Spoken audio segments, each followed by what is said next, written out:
Start చేద్దామా sir? Why not? తండ్రి కొత్త రోడ్లో నిగనగలాడుతున్నావు. ఎవడో నువ్వు? యూట్యూబ్ తండ్రి.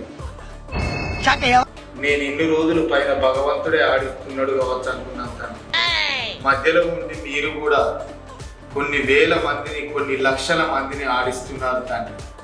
ఇవే తగ్గించుకుంటే మంచిది. మీకు సాటి మీరే తండ్రి. నేను యూట్యూబ్ ఛానల్ పెట్టి 2 నెలలు అవుతుంది తండ్రి. 2 నెలలలో నాకు దేవుని దయ వల్ల, మీ దయ వల్ల 380 మంది సబ్స్క్రైబర్లు అయ్యారు. ఇలాంటి చాలా ఉన్నాయి. ఇంకా నా వాచ్ టైం అయింది నాకు 30 గంటలు తండ్రి. 4000 గంటలు ఏడ కావాలా తండ్రి? నేను ఏడుకోవాలా తండ్రి? నేను మరీ అంత ఎదవలా కనపడుతున్నారా? నా ఛానల్ మరి ఉంటుందా పోతుందా నాకు అర్థమైతలేదు తండ్రి. ఇప్పటి వరకు అయితే మీ దయ వల్ల, దేవుని దయ వల్ల వ్యూస్ అయితే మంచిగానే వస్తున్నాయి తండ్రి. కొందరు యూట్యూబ్ ఛానల్ వాళ్ళు చెప్తున్నారు తండ్రి, నువ్వు లైవ్లకు పోతే నీకు వ్యూస్ వస్తాయి, సబ్స్క్రైబర్లు వస్తాయి అని చాలామంది చెప్తున్నారు తండ్రి. నేను లైవ్లో పోతున్న తండ్రి, వాళ్ళు చెప్పినట్టే వింటున్న తండ్రి. లైవ్లో పోతే నా ముఖాన్ని ఎవరు చూస్తలేరు తండ్రి. అంత 30 మంది 40 మంది అంతకంటే ఎక్కువ చూస్తలేరు తండ్రి. నాకు లైకులు కూడా 10 కంటే ఎక్కువ వచ్చిన రోజులు లేవు తండ్రి. మూర్తి గారు, ఇలాంటప్పుడే గుండె రాయి చేసుకోవాలి. అందుకే ఈ లైవ్ బంద్ చేసి నా ఓన్ కంటెంట్ మీద నేను గ్రిప్ పెట్టి ముంగటి పోవాలని అనుకుంటున్నాను తండ్రి. దయచేసి మీ సహాయం నాకు కావాలని కోరుకుంటున్నాను తండ్రి. రామచంద్ర ఈ ఓవరాక్షన్ భరించలేకపోతున్నాను. కొందరు యూట్యూబ్ ఛానల్ పెట్టుకున్న అన్నలు అక్కలు వాళ్ళు కూడా చాలా కష్టపడుతున్నారు తండ్రి. కొందరు పాటలు పాడి ఫేమస్ అయ్యారు, కొందరు ఆటలాడి ఫేమస్ అయ్యారు. ఏం చేద్దామంటావు మరి?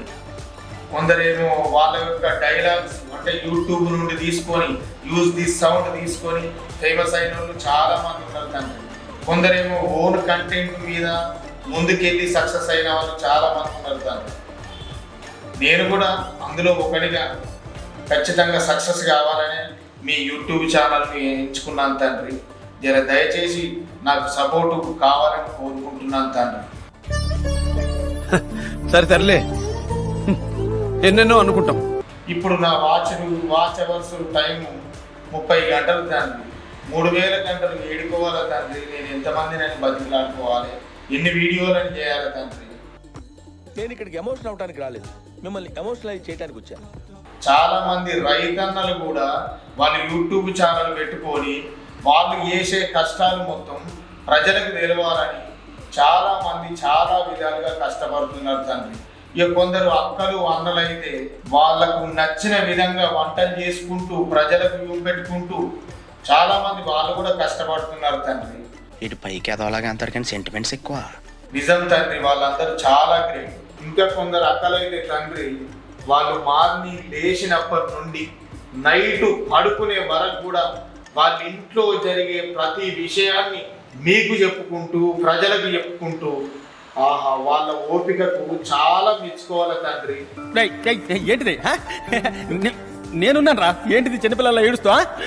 తండ్రి నేను యూట్యూబ్ ఛానల్ పెట్టినా అని నా దోస్తు గారికి ఒక్కనికి చెప్పిన, అవురా 1000 మంది సబ్స్క్రైబర్లు కావాలి, 4000 గంటలు కావాలని చెప్పిన తండ్రి. వాడు ఏం చేసిండో తెలుసా తండ్రి? నా ఫోన్ని 5 గంటలు పట్టుకపోయి గుడి ముంగట అక్కడిక్కడ 1000 మందికి చూపెట్టి వచ్చేది తండ్రి. అంతేలేరా, బెస్ట్ ఫ్రెండ్స్ అంటారు, అమ్మాయి పరిచయం అన్ని మర్చిపోతారు. నేనేం చేయాలి తండ్రి? నాకు ఆడగోడి ఈడగోడికి ఇట్లా మోపైతున్నారు నా దోస్తు గారు. కొందరు అక్కలు చెల్లెళ్ళు వాళ్ళు యూట్యూబ్లో రీల్స్ చేస్తుంటే వాళ్ళకేమో వ్యూస్ వేల కొద్దీ లక్షల కొద్దీ పోతున్నాయి తండ్రి. మరి మాలాంటి వాళ్ళకి ఎందుకు అత్తలేవు తండ్రి? ఈ చిన్నకారు సన్నకారు కళాకారులను మీరు పట్టించుకోరా తండ్రి? జర దయచేసి మమ్మల్ని కూడా చూడండి తండ్రి.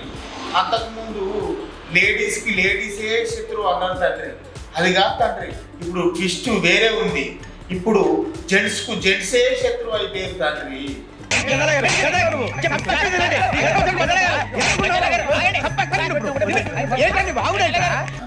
యూట్యూబ్లో నేను ఒక వీడియో అప్లోడ్ చేస్తున్నాను తండ్రి.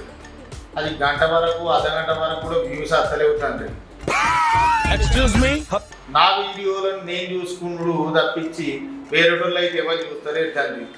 నా వీడియోను ఎంతమంది చూస్తున్నారు, ఎన్ని లైక్స్ వస్తున్నాయి, అసలు ఎంతమంది షేర్ చేస్తున్నారు నా వీడియోనని నేను చూసుకునే వరకు ఎవరు చేస్తలేరు తండ్రి. నా వీడియోను నేనే 100 సార్లు చూసుకుంటూ అవుతుంది తండ్రి. అమ్మాయి తలరాత మాలాంటి ఈ చిన్న చిన్న యూట్యూబ్ ఛానల్స్ కూడా మీరు సపోర్ట్ చేయండి తండ్రి. మాకు కూడా వ్యూస్ వచ్చేలా చూడండి తండ్రి. అదంతా అప్పుడండి, ఇప్పుడు నేను మారిపోయానండి. దయచేసి మమ్మల్ని మాత్రం కిందికి నూకకండి తండ్రి. ఇంకా మీదికి పోయే విధంగా మమ్మల్ని ఆశీర్వదించండి తండ్రి. మేమేమైనా తప్పులు చేసి ఉంటే మాత్రం మమ్మల్ని క్షమించండి మహాప్రభు. క్లైమాక్స్ లో కళ్ళెంబట్ నీళ్ళు తెప్పించేశారు సార్. బాగా కనెక్ట్ అయినట్టుంది. Yes sir.